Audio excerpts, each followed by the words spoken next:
A noite estava abafada quando o Rogério entrou em casa, com o cansaço de um longo dia de aulas. Já eram quase 23 horas e a última coisa que ele queria era pensar nos seus alunos. Mas havia algo em um estudante em particular que começava a inquietá-lo de formas que ele não conseguia entender.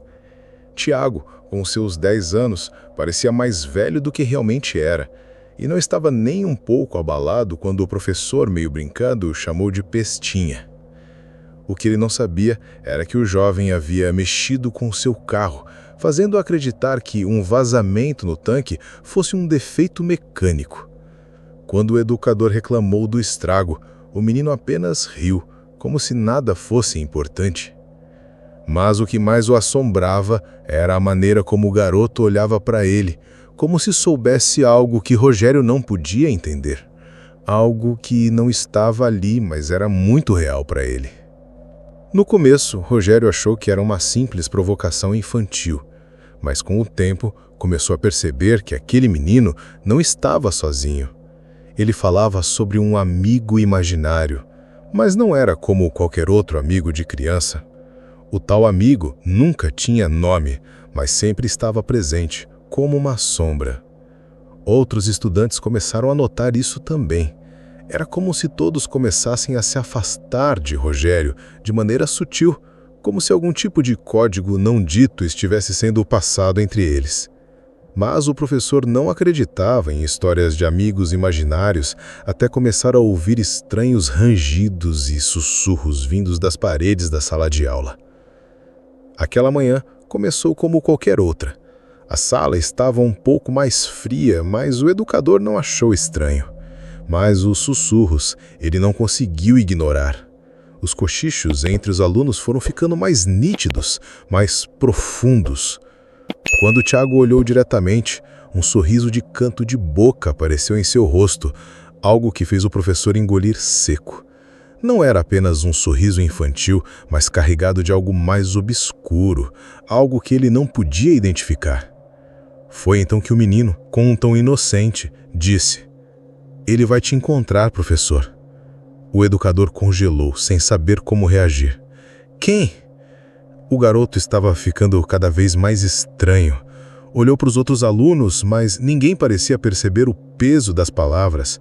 Todos estavam ocupados com os seus cadernos, com os brinquedos que escondiam nas mochilas ou cochichando entre si, mas havia uma tensão no ar que só o professor parecia sentir. Nos dias seguintes, o comportamento de Tiago continuava a incomodar Rogério. Ele não se importava mais com o que o professor dizia e parecia sempre olhar para os outros alunos com um olhar penetrante, como se estivesse compartilhando algo com eles, algo que não estava visível para os demais. Quando Rogério entrou na sala naquela manhã, se deparou com algo estranho. Os estudantes estavam aliados, mas não prestando atenção nas lições. Seus olhares estavam fixados em um ponto invisível e Tiago estava parado no meio da sala, com os olhos fechados e os braços esticados, como se estivesse aguardando alguém ou algo. O educador, ainda tentando manter a calma, se aproximou e perguntou: "Tiago, o que você está fazendo?" O aluno não respondeu, apenas permaneceu ali, imóvel. Então, quando abriu os olhos, disse, com uma voz grave e sombria: "Ele está aqui, professor. Ele veio." Aquelas palavras caíram sobre Rogério como um peso. Ele sabia que algo estava errado, mas ouvir o aluno confirmar que estava lidando com uma força muito maior e mais assustadora o deixou completamente desorientado. Como ele deveria reagir? Como lutar contra algo invisível, algo que não podia ser visto, mas que tomava o controle dos alunos ao seu redor? Naquela noite, o professor tentou fazer o que sempre fazia, descansar. Mas ao deitar, ele começou a ouvir o som de arrascanhões, muito baixos, vindos das paredes. Algo estava tentando atravessar aquela fina barreira entre o mundo real e o outro. A pressão no seu peito aumentava e, ao olhar pela janela, ele viu pela primeira vez uma sombra se estendendo até o horizonte, algo estranho, com formas indefinidas. Ele sentiu o coração acelerar, como se sua própria sanidade estivesse sendo puxada para fora de si mesmo. Nos dias seguintes, Rogério percebeu que as crianças estavam mais inquietas. Não era apenas Tiago, havia algo diferente em todos eles. Eles não estavam mais brincando, não estavam mais sorrindo, pareciam sempre olhar para o vazio, como se estivessem esperando algo acontecer. O professor tentou falar com eles, mas não obteve respostas. Eles apenas se afastavam dele, como se estivessem sendo guiados por alguma força invisível. O comportamento de Tiago estava mais estranho do que nunca. Ele falava menos, mas seu olhar estava sempre fixo em algo que o professor não podia ver. Rogério tentava se concentrar nas lições, mas sentia como se estivesse sendo observado o tempo todo, e não apenas pelas crianças. Algo estava no ar, como se a sala de aula estivesse se tornando um campo de força, comprimindo a mente dele e a dos outros. Uma noite, ele foi acordado por um som suave, mas muito peculiar. O som de algo se arrastando, como dedos longos, finos, deslizantes, que percorriam as paredes. Rogério olhou ao redor, mas não viu nada. Ele tentou se convencer de que era apenas mais um pesadelo. No entanto, ao levantar-se para investigar, os rangidos aumentaram, ecoando pela casa. Ele olhou para a parede e viu o que parecia ser uma marca de mão, mas não era humana. Os dedos estavam alongados, distorcidos, como se alguém ou algo tivesse tentado atravessar a parede. Rogério sentiu o pânico tomando conta dele. Ele estava lidando com algo muito além de sua compreensão. Rogério não conseguia mais ignorar. Ele sabia que Zé do Fogo, ou o que quer que fosse aquela entidade, estava ali e não estava mais se escondendo. Ele sentia que estava em uma prisão mental, com os alunos sendo gradualmente consumidos, um por um. O que Tiago havia dito, que ele viria, agora fazia sentido. Naquele dia, Rogério foi à escola com a sensação de que talvez fosse a última vez que pisaria naquele ambiente. Ele começou a perceber o quanto as crianças estavam mudadas. Não era apenas uma questão de distúrbio mental. Elas estavam sendo consumidas, uma por uma, como se fossem marionetes de algo que estava fora do seu controle. Durante a aula, o professor viu algo que o fez quase desmaiar. As luzes começaram a piscar e o quadro negro se iluminou com palavras que não deveriam estar ali. Rogério se aproximou com receio, mas não teve coragem de tocar. As palavras eram simples, mas assustadoras. Ele está com você agora. Naquele instante, ele soube que o terror não estava mais apenas no campo das suas percepções. Zé do Fogo estava aqui e estava fazendo os alunos dele e ele mesmo sofrerem. Rogério sabia que não tinha mais controle. Os alunos pareciam agora uma extensão de Zé do Fogo. As crianças eram apenas uma casca vazia, dominada por uma força invisível e imensa. Cada vez mais, o professor começava a questionar sua própria sanidade. Durante as noites, ele sentia as mãos longas e frias se arrastando por seu corpo. Ele sabia que aquilo não era um sonho, era real. Ele podia sentir os dedos tocando sua pele, subindo por suas costas, mexendo com sua mente. Nada mais fazia sentido. Ele tentou ligar para um amigo, mas quando o telefone tocou, a ligação estava cheia de estática. O que ele ouviu foi uma voz familiar, mas distante. Zé do Fogo está esperando. Então, a linha caiu. No momento seguinte, ele sentiu um peso esmagador sobre ele, como se estivesse sendo puxado para algum lugar distante.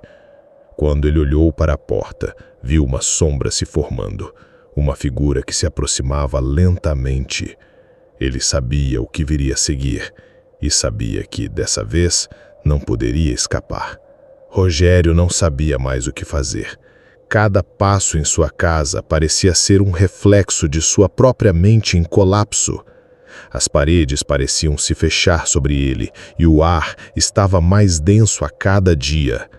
Cada vez que ele olhava para os alunos, sentia que algo dentro deles estava completamente fora de controle, como se a própria essência das crianças estivesse sendo dilacerada e consumida pela presença de Zé do Fogo. Na escola, a situação piorava. O comportamento de Tiago já não era mais o mesmo.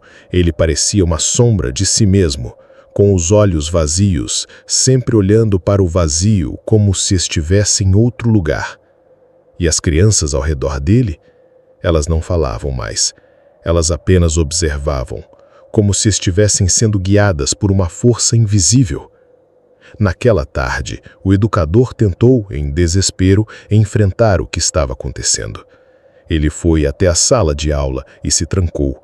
Olhou para os rostos vazios dos alunos e com voz firme gritou: "O que está acontecendo com vocês?" Mas a resposta não veio de uma das crianças.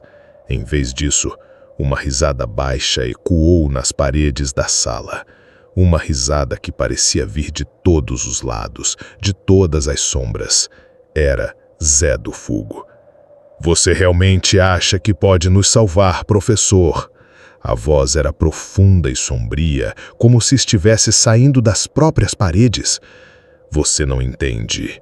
Somos parte de mim agora." O horror tomou conta de Rogério. Ele se afastou lentamente, sentindo o peso do medo apertar ainda mais seu peito.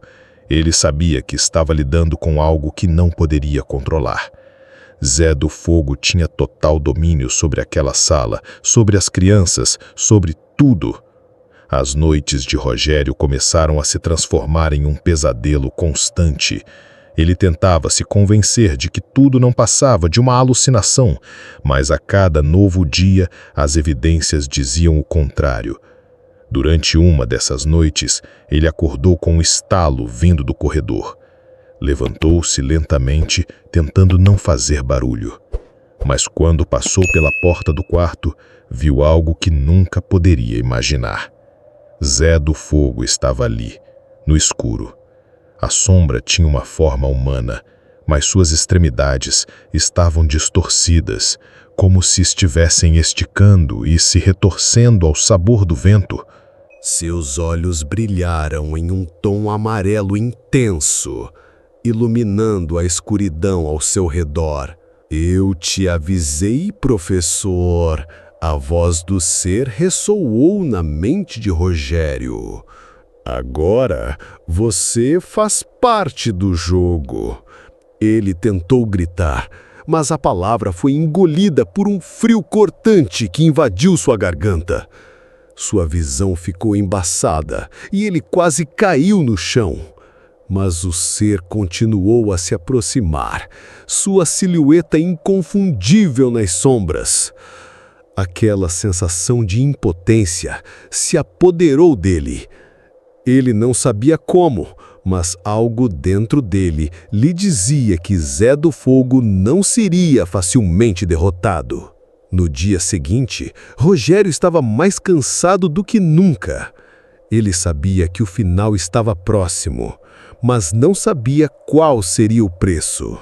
As crianças pareciam mais distantes do que nunca, como se já tivessem aceitado completamente a presença de Zé do Fogo. Elas não falavam, não se moviam mais como antes.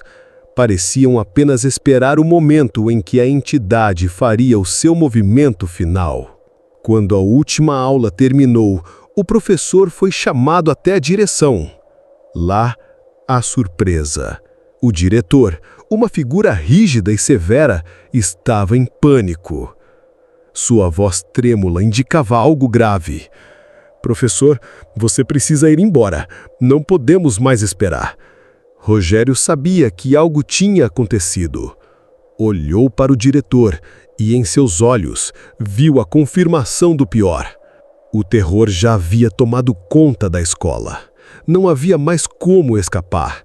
A sombra de Zé do Fogo estava por toda parte. "Mas e as crianças?"